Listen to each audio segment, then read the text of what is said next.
Welcome to Aurigny On The Airwaves, a podcast series with me, James Filleul, which takes you behind the scenes of Guernsey's airline, Aurigny. Join us as we meet the dedicated people who make the airline soar, giving the Guernsey community a deeper look into the organisation and its operations.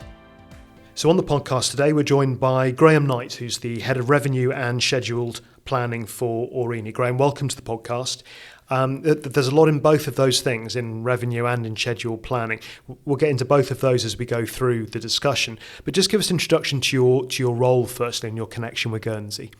Okay, hi James, thanks for having me. In terms of my position, I've worked in the travel industry for 30 years now. Started off in a tour operator, operating flights down to southern Spain and Menorca. And then I moved to Monarch Airlines, where I worked in the revenue management department there before moving into ancillary revenue. So overall, I've been in revenue management about 16 years now. Been at Aurigny about 8 years. So, what are the differences though? Because obviously Monarch's a very different airline from Aurigny. So just tell me a little bit about that. Yeah. So Monarch Airlines is predominantly a leisure airline. We're a leisure airline serving leisure passengers. They had the whole UK customer base as their customers, 69 million people. In terms of Aurigny, obviously it's a smaller customer base with 66,000 people, but it has probably a broader range of customers. So we have leisure passengers, friends and family, sports groups, and business travellers travelling backwards and forwards for the finance industry. So quite a mix there at Aurigny. Okay, but so a lot in the role in terms of revenue and in terms of organising the schedule. But just give us an overview of the day. What's a typical day, if that exists? Yeah. So a typical day would be managing the flights. So we're managing flight inventory, looking at flights that are selling well, looking at flights that aren't selling so well, managing those and adjusting the prices to monitor those. No 2 days are the same though. Often we're looking at schedules, adjusting schedules in terms of aircraft availability. So that there's lots to be going on with, and always planning for the future, looking at the following years in terms of what we're going to be operating. Okay, well look, let's drill down into those two areas in a little bit more depth, starting perhaps with the kind of schedule management. One word we hear a lot when people talk about aircraft schedule is slots. People think they know what they're talking about with the word slots, but let's just see if they do. What exactly is a slot, and how does that affect the timing of the aircraft? Yeah, so your slot is basically your arrival or departure point at a particular airport. They're allocated by the airline coordination services and administered by those. And effectively, you have a 5 minute. They're broken down into 5 minute time windows, then 15, 30, an hour windows, and they control the amount of traffic that can arrive or depart from a particular airport. That's just in terms of the aircraft taking off and landing, but also the passenger throughput through the terminal, how much terminal capacity there is. And then they work on a use it or lose it basis? They do, yes. So you have to use 80% of your slots, otherwise you lose them. So it is vitally important for us to maintain our slots at every airport, but in particular Gatwick, because it's a very constrained airport. Gatwick, London Heathrow, Manchester are all very slot constrained, and obviously we do so many departures to Gatwick. And if you step out one level then from slots, you've got to use those slots to build a schedule. So how does that work? Yeah, so predominantly, obviously Gatwick forms about 50% of our schedule, and because of the slot constraints there, it's very difficult to change any times significantly at the airport. So that really guides us for the starting point for our schedule. Then beyond that, we build the additional frequencies. So we have London City up to 3 times a day, Manchester twice daily, and a lifeline route of Southampton that we need to operate daily as well. So the schedule is built around that.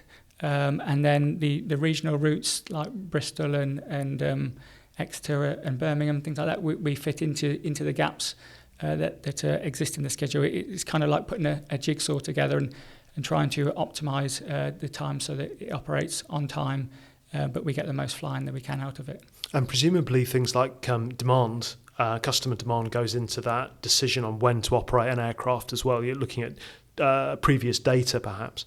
Yes, yeah. So we factor in our data all the time. We've got a significant database that with large amounts of data in there that looks at passenger demand. In terms of our lifeline routes, we operate multiple frequencies, so they formulate the bookends of the day, the start and the end of the day. So they form a significant part of their schedule. And around that, then the other routes, we're trying to optimise the times that best suit the passengers. If you're travelling for business, then you may want a day return or a one night stay. If you're travelling for leisure, then typically you may want to fly more in the middle of the day when it's a bit more convenient than it is to travel early in the morning or late at night. Okay, all right. A couple of the destinations you mentioned there, the London ones in terms of City and Gatwick. The question I'm sure you get a lot is about Heathrow. What's your view of a Heathrow service? Should Guernsey have one? Does it need one? It's something that Aurigny are open to exploring. We file for slots every year, twice a year. We file for the winter season and the summer season, and have done for several years. So we're open to exploring that possibility. In terms of our connectivity at the moment, we have multiple frequencies on our Gatwick lifeline services, which offers transport into the centre of London, but also 230 international destinations from Gatwick that you can reach. So there's a significant amount of the world that can be covered through that. We have interline agreements with Emirates and British Airways, so you can purchase tickets through those with the security of the connection cover that's provided through those tickets. In other destinations, we have Paris, and you can fly into Paris and onwards from there.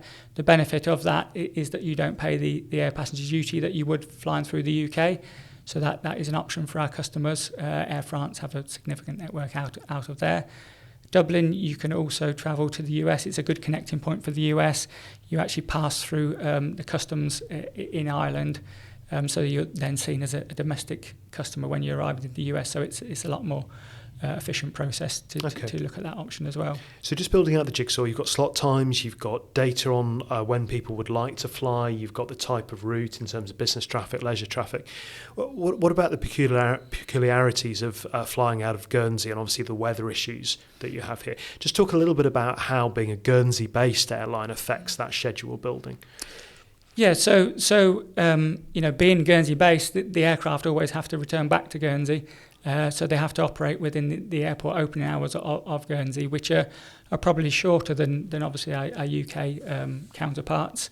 That places a little bit restrictions on terms of the scheduling in terms of how many flights you can operate in a day. The more you can maximise the utilisation of an aircraft, the more efficiency you can get in terms of pricing. The weather, it does play a significant part, unfortunately. The fog always seems to roll around a half term time, school holidays. So it is it causes significant disruption, and it is as challenging as it is for us as it is for the customers. Nobody likes flights to be disrupted, and obviously disruption and cancellations. They're costly for the airline. We obviously feel for the customers, and it is a shame for them, so neither of us want it. And that must cause some tough choices, some trade-offs, right? Because there's a lot of competing factors there. Yes, yeah. It is about finding the right balance. So it's trying to maximise the utilisation of the aircraft, optimise the schedule as much as you can to try and get as much flying as you can, because aircraft don't make money sitting on the ground. But at the same time, we need to deliver an on-time performance and a robust and resilient schedule. You can't plan in flights that you can't deliver on time. So there's always a compromise between the two. We actually took a little bit out of our flying this year compared to last year to provide a bit more resilience, and our OTP on time performance position has improved. I think we're up to 83% currently.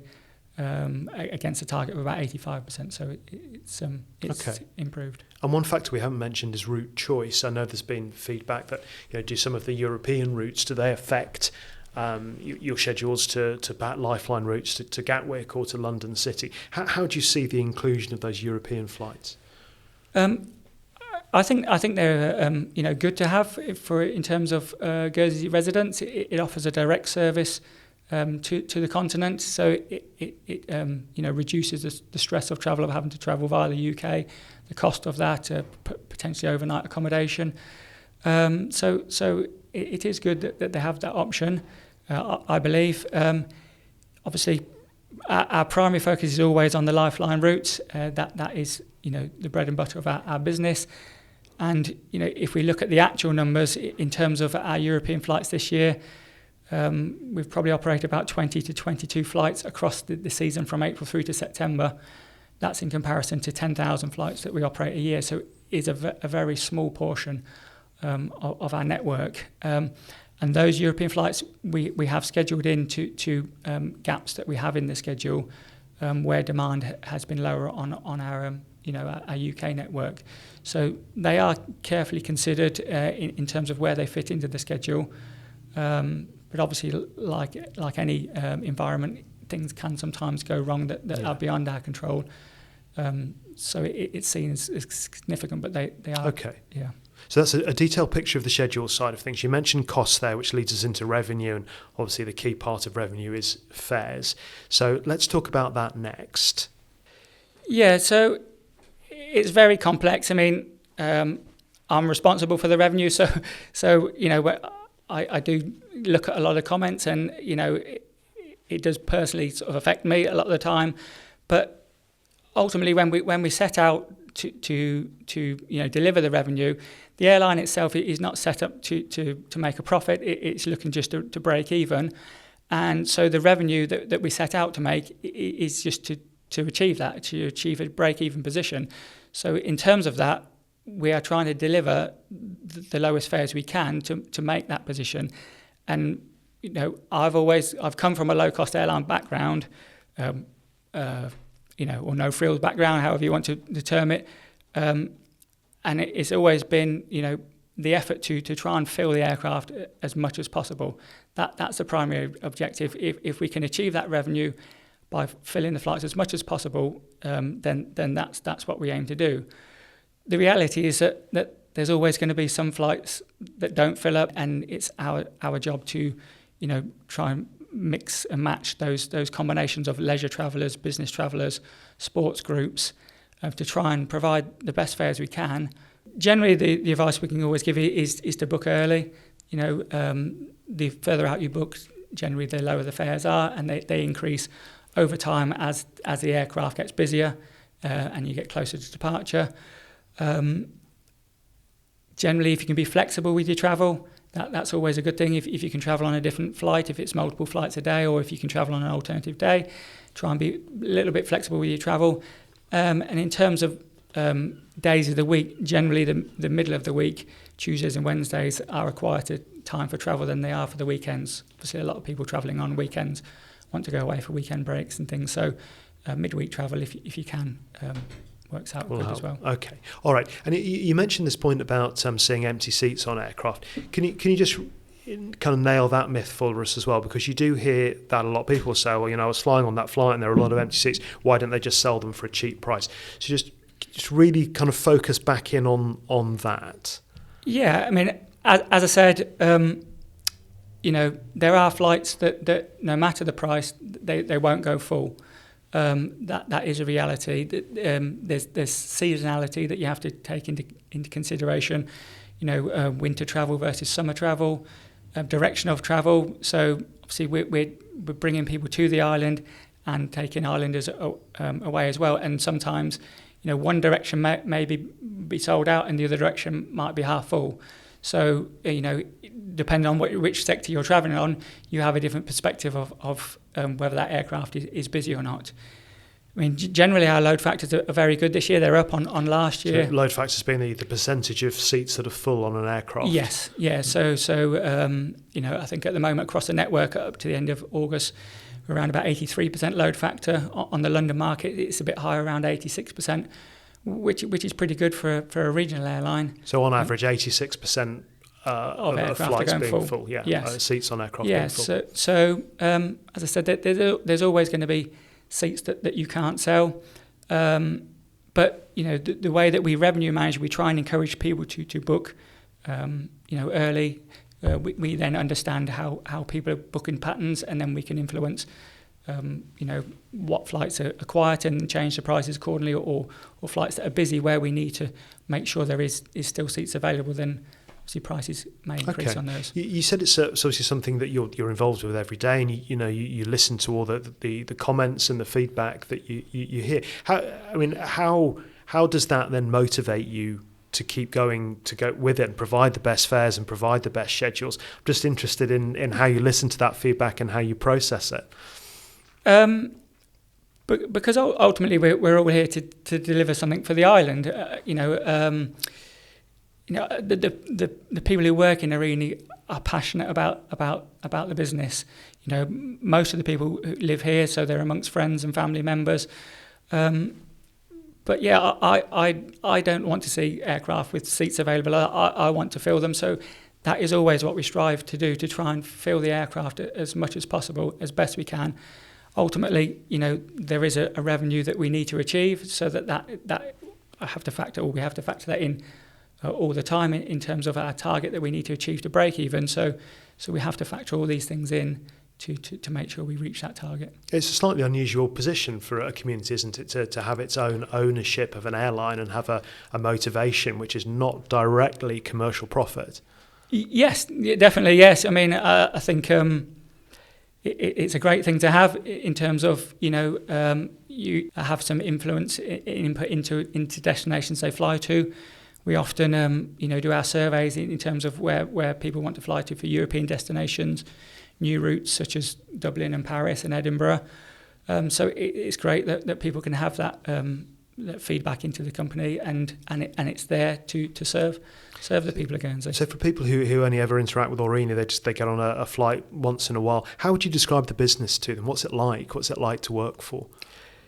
Yeah, it's I suppose in some aspects it's like a family business. Everybody, like I said, is doing their best for the airline to deliver the best service they can, on time performance. So it's good. Yeah, everybody works as hard as they can, and it's an exciting place to be. You're busy all the time, and it's constant challenges with it being weather or various different things. So it's always busy. Okay, all right, Graham. Thanks very much for joining us on the podcast today. Thank you.